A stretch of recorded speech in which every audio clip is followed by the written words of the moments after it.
I'm coming from the International Federation of Red Cross and Red Crescent today to talk about the World Disasters Report, which is on truth, trust, and humanitarian action in an age of harmful information.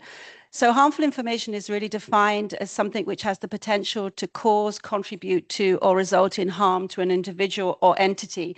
And I think that that's really important. What we're not trying to do there is frame, whether it's misinformation, disinformation, hate speech, malinformation, there's a lot of definitions. So we've tried to come up with one which is more encompassing, which focuses on the problem rather than the definition. And therefore, we can really try to look at how to define the problem.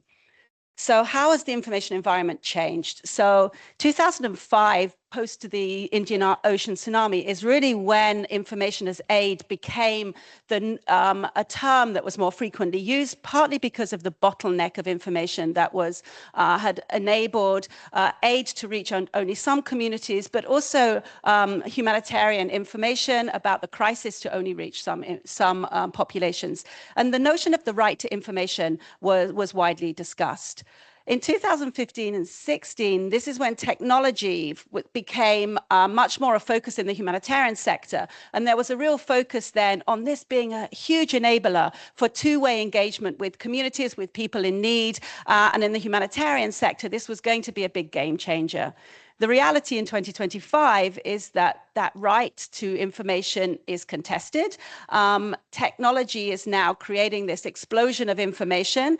And there's a lot now which is about the creation and amplification of harmful information, and a lot around the controversy. What's truth today? What's trust? What is verified information? Who are trustworthy individuals? And the information ecosystem has changed dramatically. There's sort of two schools, really. You look at those who control cables and those who control content.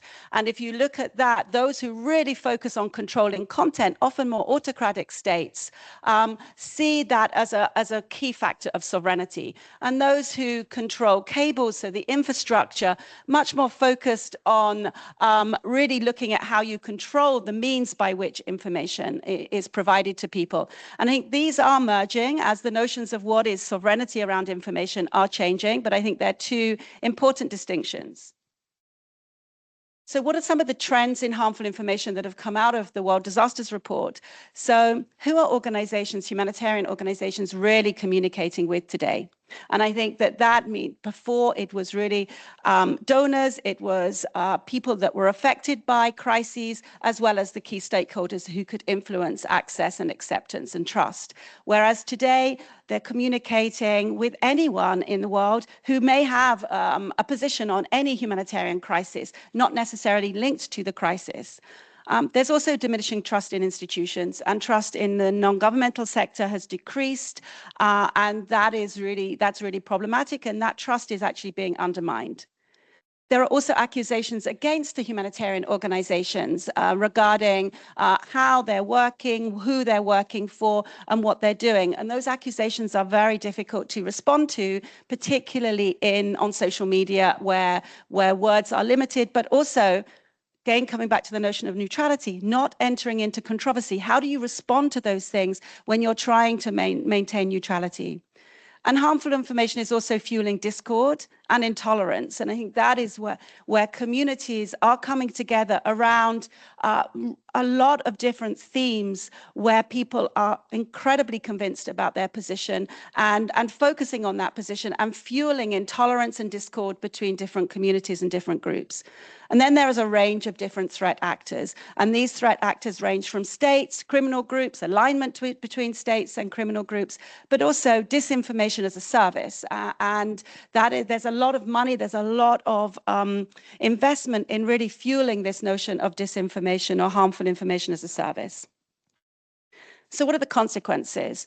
So there's a real complexity to communicate if you want to adhere to humanitarian principles as those who are sort of the more dunantist, so those who are from Red Cross and Red Crescent movement, but also those who've signed up to the Code of Conduct and the Red Cross and Red Crescent principles.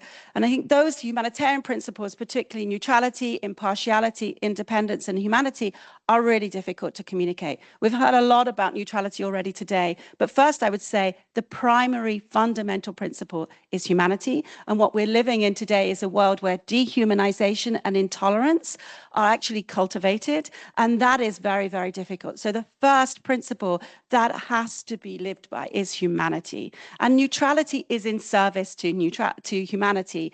And it's a tool for which to work on that. I think lastly, harms and impacts for populations and humanitarian organizations. It's really, really important to understand what are the harms and impacts of harmful information against both the organizations that are there to serve serve those in need, but also the populations themselves. Because if you don't understand those harms and impacts, you don't have the evidence base within which to respond.